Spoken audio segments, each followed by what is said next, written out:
Bom dia a todos e todas, sejam muito bem-vindos. Meu nome é Fabiana Godoy, sou professora do Programa de Pós-Graduação em Abiatria da UPE, e em nome do segundo Simpósio de Atenção Integral ao Adolescente, gostaria de agradecer imensamente ao professor Dr. Luciano Meira em participar da nossa palestra de encerramento, intitulada Cultura Escolar e Pedagogias Transformadoras.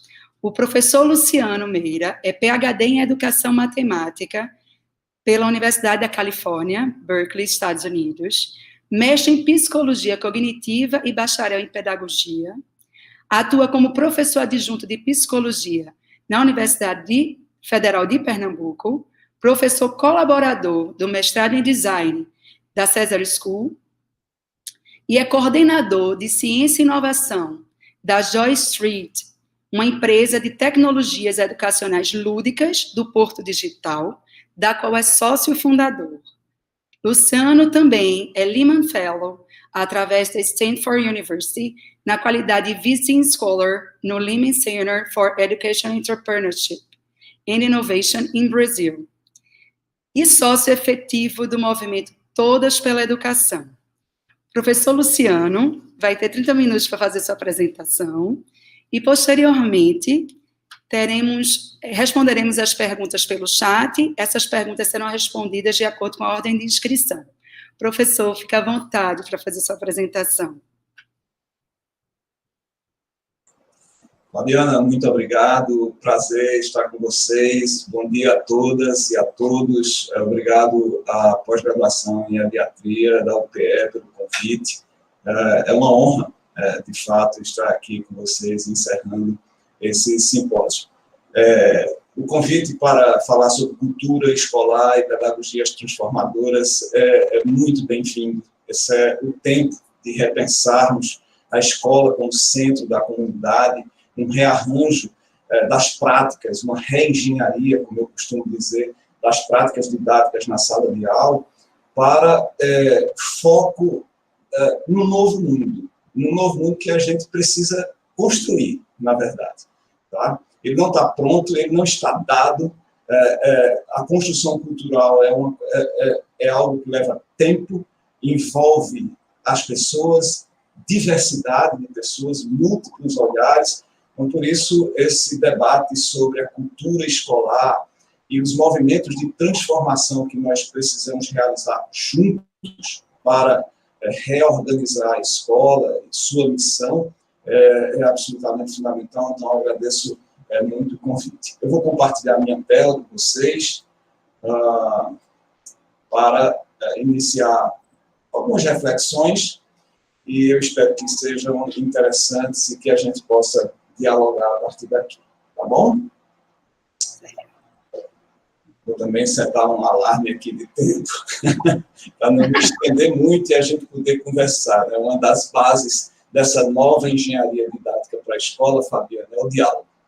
Né? A nossa capacidade dialógica é que vai setar ou organizar as bases para essa reconstrução. Portanto, o diálogo é absolutamente essencial nesse momento. Eu acredito que vocês já veem minha tela aí, e eu já comecei a contar o tempo. Então, deixa eu começar assim. Qual é o principal problema que nós temos hoje, dentre tantos, né? Não vou nem citar mais, por enquanto, a desigualdade que vivemos mundialmente, talvez especialmente em países ditos periféricos, como o Brasil, mas nós temos, dentro do contexto escolar, um conjunto de problemas muito relevantes, muito grandes, mas tem um que é da perspectiva do adolescente, do seu cotidiano, né, de inserção nesse meio, que é a questão do engajamento.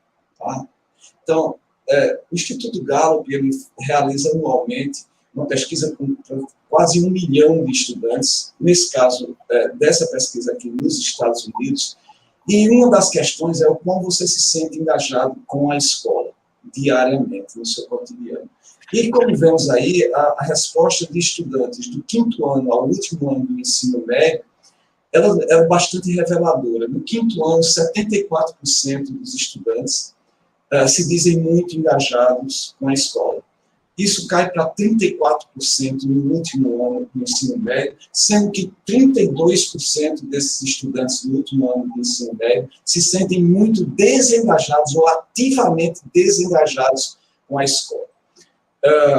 Isso produz uma cultura de evasão afetiva e intelectual do ambiente escolar, mesmo antes da evasão física. Então, os dados de evasão que vemos, por exemplo, no Brasil, em torno de 25%, eles são bem problemáticos, mas eles já são uma consequência de uma coisa igualmente problemática acontecendo ainda na escola, que é a fuga intelectual e afetiva dos estudantes pelo seu desengajamento com a cultura escolar. Então, nós temos um problema, dentre muitos outros, mas eu gosto de focar nesse, porque esse talvez nós possamos resolver mais rapidamente, exatamente com práticas transformativas e com um acolhimento mais acentuado dos sonhos dos jovens, dos adolescentes e das crianças na própria escola,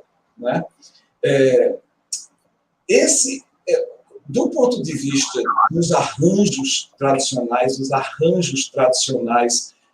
da escola, nós temos algo que perdura, inclusive, como nessa foto, no ambiente acadêmico, que é um arranjo social baseado na oferta de conteúdo com fins de certificação, baseado em disciplina, o disciplinamento dos jovens. E vocês veem que nessa foto você tem muita tecnologia, você tem acesso a hardware, conectividade, recursos digitais, mas o arranjo social ele se mantém frequentemente de tal modo que dá muita centralidade aos educadores, retira protagonismo autoral dos jovens, e isso é um problema para o engajamento dos jovens. É exatamente esse tipo de arranjo social, com foco no conteúdo, na oferta de conteúdo, com fins de certificação, que, revelam as pesquisas, tem minado a presença e o engajamento dos jovens na escola. Nós temos outras possibilidades muito diversas dessas que incentivam, ao invés da disciplina e a certificação, por exemplo, investem na construção de autonomia e cooperação. Então, diferentemente da foto anterior, num ambiente universitário típico, para o qual os adolescentes vão muitos deles ir, nós temos aqui um ambiente típico de coisas como o Startup Weekend ou hackathons, que são ideias muito mais contemporâneas de incentivo à construção de autonomia, não por um disciplinamento externo, pela heteronomia, mas por uma motivação intrínseca a construir algo.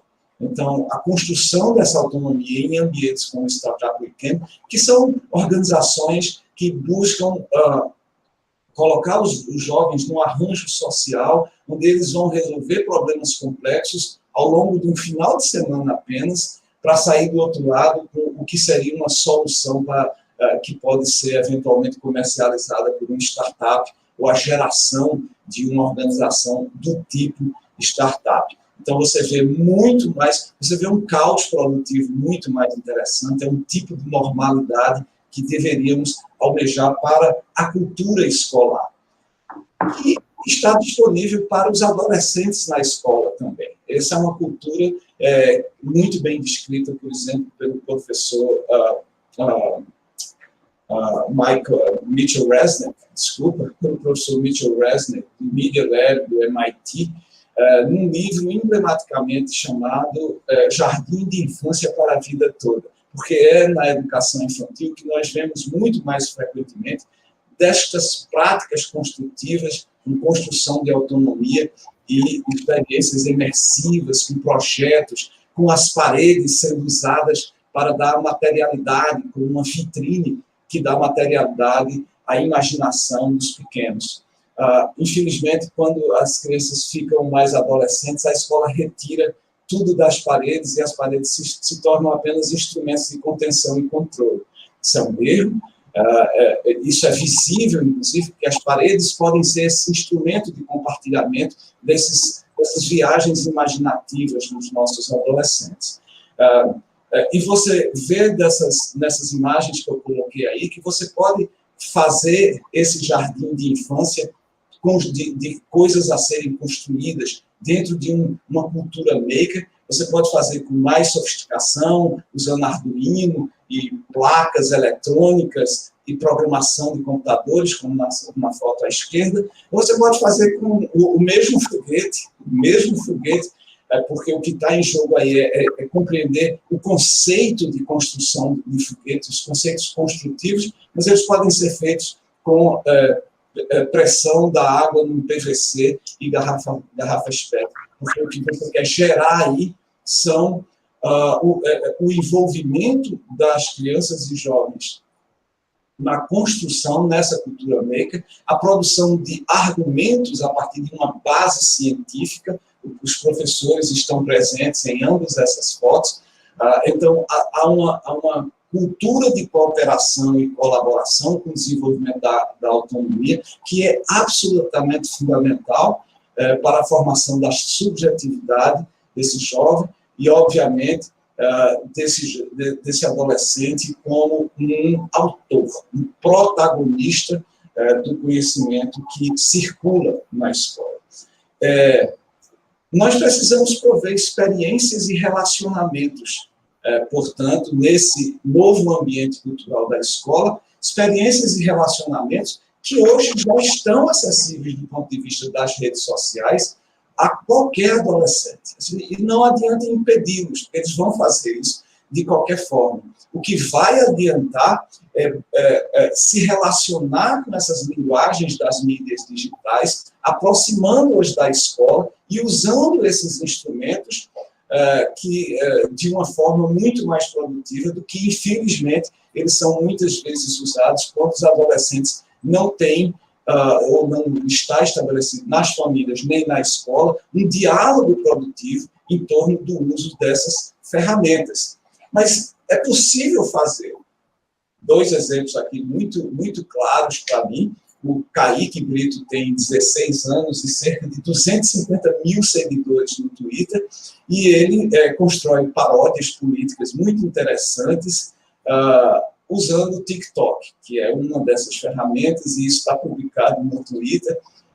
Então, o envolvimento dele com essa produção de mídias é algo que, por que não, poderia ser aproveitado certamente nas aulas de literatura, nos ambientes de estudos matemáticos, às vezes, porque ele faz uma reflexão sobre a economia do país, vindo de um adolescente de 16 anos que tem cerca de 250 mil seguidores no Twitter. Só para você ter uma ideia, eu tenho 2 mil, tá?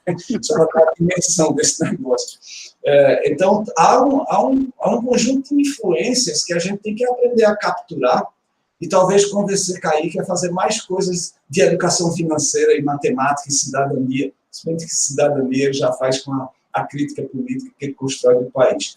No outro campo, você tem, por exemplo, o Manual do Mundo, que é um canal de como fazer, de como compreender a ciência através de atividades cotidianas, do Iberê Tenório. Aqui é um adulto falando para os adolescentes. Ele tem 13 milhões de inscritos no canal dele.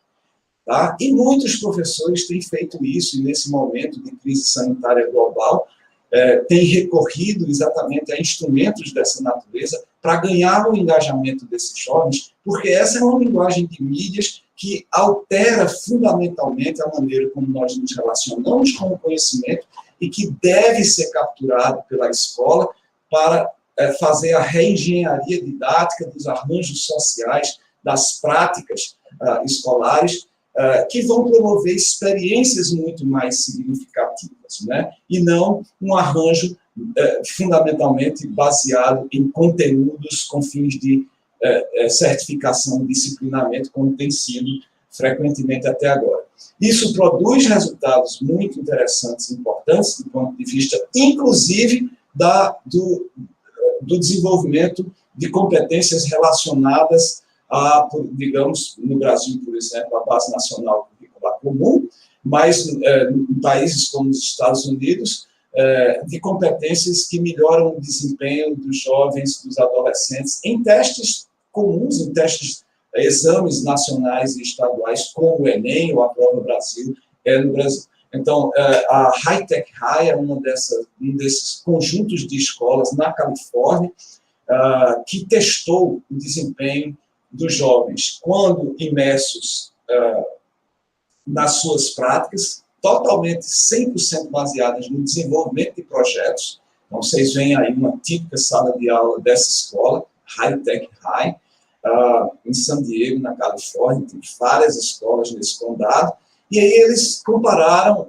o desempenho dos jovens nas suas escolas com o desempenho de jovens em inglês e matemática nas escolas de San Diego e a média das notas obtidas por jovens em toda a Califórnia. E a barra azul é a deles. Eles mesmo nesses testes padronizados, locais e nacionais, seus jovens têm um desempenho melhor, além de resolver todas aquelas questões que eu estava falando antes. Você tem aí um ambiente imersivo, fundado numa cultura maker, que promove experiências significativas de aprendizagem, que não são apenas baseadas em conteúdo e disciplinamento.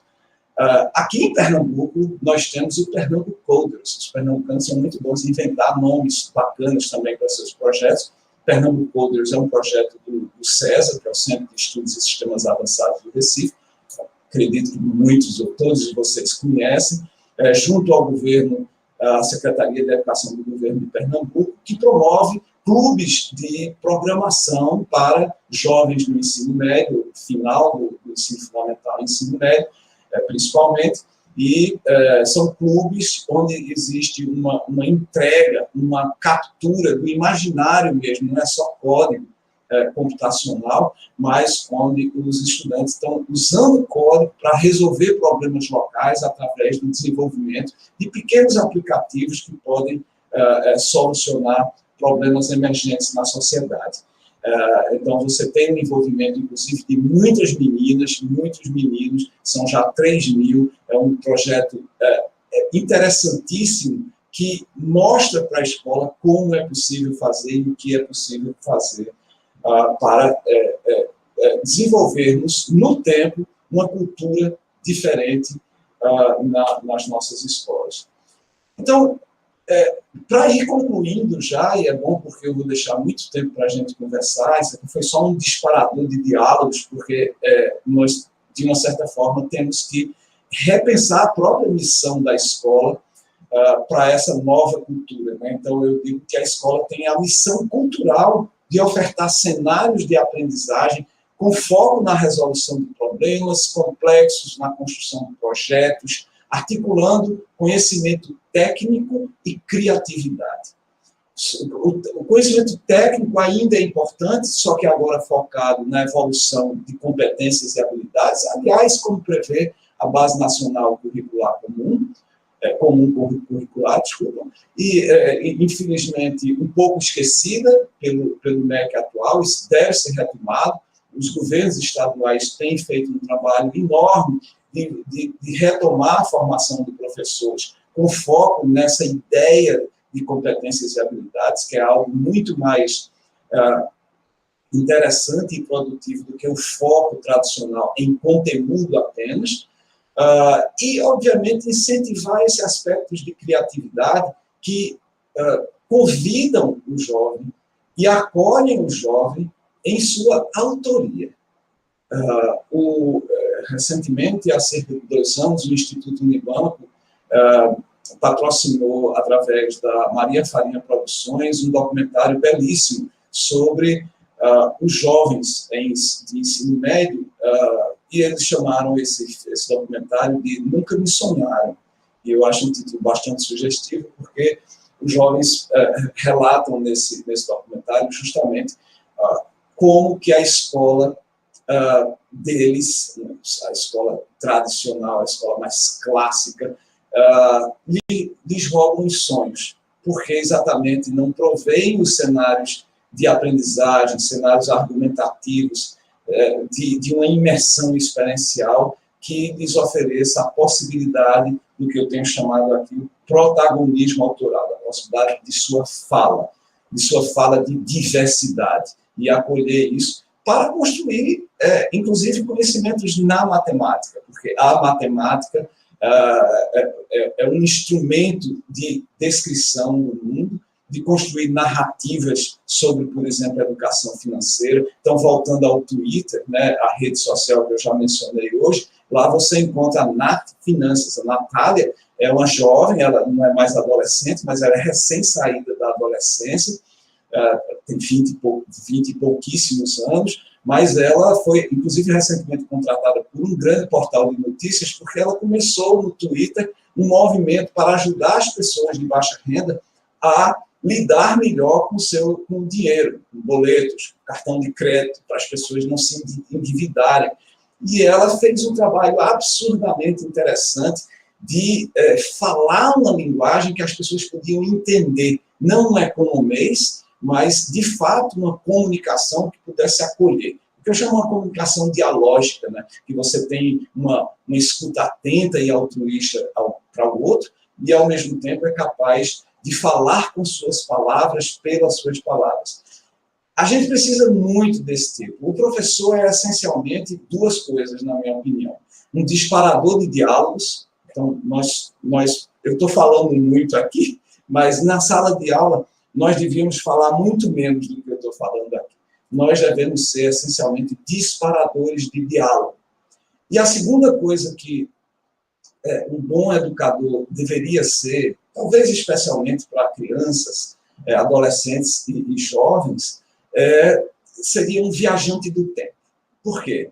Porque nós somos criadores de futuros. E então nós temos essa obrigação de viajar no tempo imaginativamente e trazer o futuro para dentro da escola e criar as condições no presente de gradualmente construir futuros desejáveis. Então, nós somos um pouco também viajantes do tempo, produzindo esses projetos de futuro em coautoria com os jovens, os adolescentes e as crianças.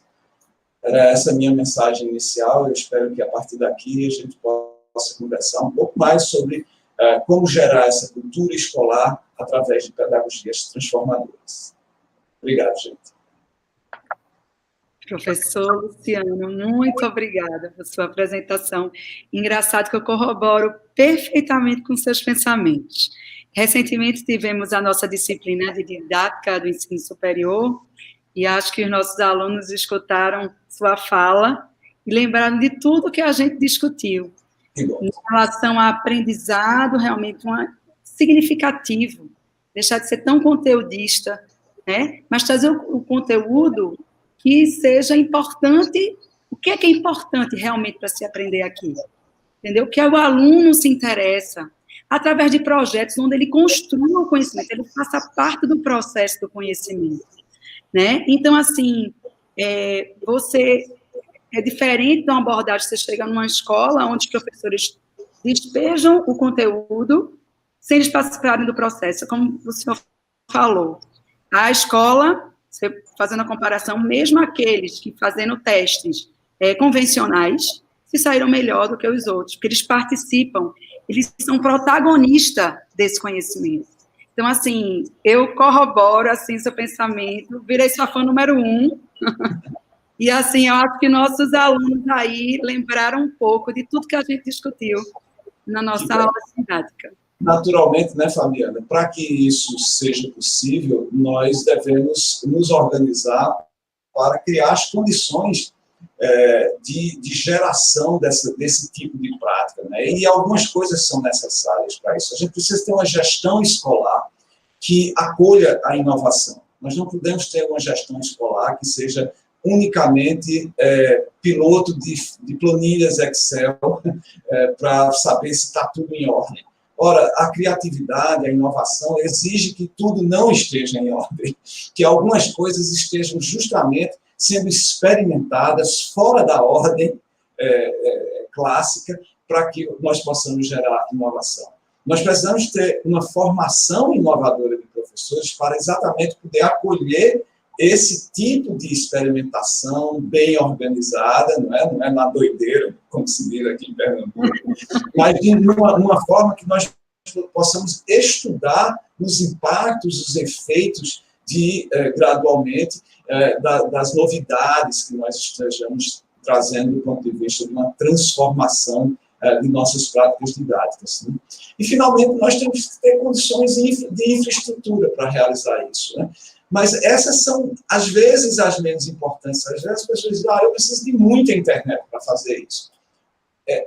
Bom, com muita internet você faria isso escalável, mas enquanto você não tiver muita internet, você pode fazer isso com muito menos internet, ou às vezes com internet nenhuma, porque talvez você possa desenhar o equivalente analógico daquela prática, enquanto não chega a internet, enquanto nós fazemos advocacy, que é um negócio que a gente faz muito pouco no Brasil, que é uma organização com foco específico para conseguir, para uma luta específica para a conquista de coisas muito específicas. Então, por exemplo, nós precisamos nos reunir para os deputados federais aprovarem um dos projetos, pelo menos, do FUST, que é o Fundo de Universalização dos Serviços de Telecomunicação, para que a gente possa botar melhor a internet nas escolas públicas. Tem 2 projetos no Congresso Nacional. Então, a gente tem que ligar para nossos representantes, você tem que aprovar esse negócio, isso é muito mais do que urgente. E ligar todo dia, isso é advocacy. A gente precisa aprender a fazer isso,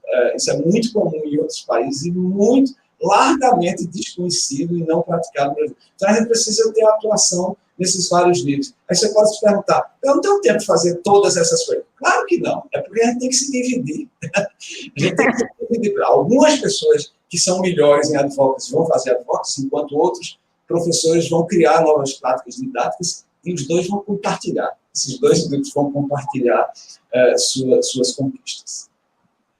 Pois é, excelente. Alguma pergunta? Estou aguardando as perguntas aqui. Bom, se não teve nenhuma pergunta, é porque eu fui totalmente falho Não. Eu acho que eu falou tudo. Só sedimentou, só trouxe mais, de uma forma clara. O senhor realmente fala leve, tranquilo. Queria saber aqui, alguma pergunta, Laís? A gente vai passar ao professor. Professor, acho que foi maravilhoso, viu, então? Porque, olha... Olha, mas, de qualquer forma, essa é uma questão muito complexa. Né? A gente não resolve inovação na educação, principalmente quando estamos lidando com adolescentes, com as crianças na educação infantil ou adolescentes até o ensino médio, de uma hora para outra. Né? Então, eu não espero que em 2021, porque tivemos um momento agora de uma certa transformação digital, porque as pessoas agora estão mais atentas às possibilidades do uso de plataformas digitais. Não espero que em 2021, então, tenhamos uma revolução nas práticas didáticas na escola. Isso não acontece assim, exatamente porque a transformação é cultural, e cultura é uma transformação no tempo. Tá? Não tem outro jeito. Então, nós vamos ter que envolver as famílias vão ter que entender mais como nós operamos, elas já entendem mais um pouquinho, porque as crianças estavam em casa e muitas delas puderam ter ensino remoto, então os pais estavam juntos e agora eles sabem melhor o trabalho que dá organizar tudo isso, sabem um pouco melhor sobre como desenhamos práticas didáticas, mas eles vão ter que agora participar dos momentos escolares de forma mais intensa, porque já está demonstrado também na literatura que pais envolvidos produzem crianças que evoluem melhor as competências e habilidades desenvolvidas na escola, então eles não precisam cuidar didaticamente da evolução dessas competências, que é uma responsabilidade do educador, mas o envolvimento, a construção de diálogos sobre essas práticas, esse envolvimento já produz desempenhos, alguns percentis maiores, é incrível isso, em crianças e adolescentes. Então, é uma construção cultural, portanto, requer tempo, e tempo requer paciência, mas é algo que inescapável, né? Com isso, se vocês não tiverem perguntas, a gente pode concluir, mas eu convido todos e todas a continuarem a refletir sobre isso como educadores, como educadoras e como pais e mães e cuidadores. Pois é, professor, como a gente estava falando na antessala, né, antes de entrarmos aqui, que eu tive a oportunidade, agora com a pandemia, de presenciar algumas aulas dos meus filhos e valorizar cada vez mais essa profissão, né, o professor, e como, quando a gente se interessa pelo que eles estão aprendendo, como é mais interessante para eles aquilo, né? Eles começam a discutir, aí vem a história do diálogo, né? Quando a gente toca numa aula, como ele falei, aula de história, com a transdisciplinaridade, junto com a aula de português e com as outras disciplinas, quando a gente se envolve e acha interessante, a gente começa a trocar as ideias e começa a dialogar sobre aquele assunto. Então, eu acredito realmente nesse crescimento. Então, muito obrigada mais uma vez. Espero contar com sua presença em outro momento. Foi maravilhoso. E parabéns para sua esposa. Diga ela que eu mandei um abraço enorme. Por ceder esse momentinho aí com a gente. Tá bom? Um abraço. Muito obrigada. Muitíssimo obrigado mais uma vez à pós-graduação em abiatria da UPE. A UPE tenho um enorme apreço pela UPE, tem ex-alunos meus que são professores aí. Vocês são um grupo absolutamente maravilhoso e transformador dentro da educação do nosso Estado. Vocês estão de parabéns. Muito obrigado. Tchau, foi um prazer. Obrigada, foi um prazer. Até.